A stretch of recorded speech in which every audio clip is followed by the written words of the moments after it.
Good morning. I'm taking a walk and I wanted to share with you the framework that skyrocketed my investing career. That was the moment when I finally understood the difference between a 10% profit and 10% cash flow. I'm embarrassed to say this, but it took 5 or 6 tries before it finally clicked. Here's the challenge. On paper, a 10% compound return in a stock investment looks the same as an asset producing 10% cash on cash.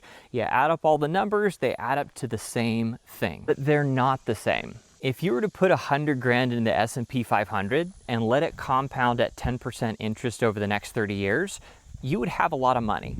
But that's all you'd have. If you took that same 100 grand and put it into a small business, laundromat, oil and gas well, or real estate syndication, you would have 10% cash on cash, which will give you many benefits. The second benefit is that cash flow is K1 income, which is treated in a favorable light from a tax perspective. With the stock, you would have to sell that 10%, which creates a taxable event where you're giving away a lot of your gains. Not to mention that sale slows down your compounding growth. On top of that, when you go to sell the asset, as long as you've taken decent care of it, you should be able to get out every single penny you paid for it, times the inflation that took place while you held the asset. And if you live in a city that's grown, you should be able to sell it for even more. But the biggest benefit of a hard asset, in my opinion, is the cash on cash.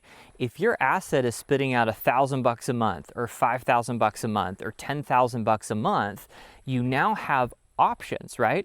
You don't like your W-2 job? Quit, find a new one. You want to start a new business? Great. You can be bold. You can make bigger moves because all of your monthly bills are taken care of by that cash flow producing asset. So even though 10% looks like 10%, it's not. If this was helpful, follow me, then comment leverage in the chat, and I'll send you the audiobook for the 18 laws of leverage. Follow me, then comment leverage in the chat. I hope it helps.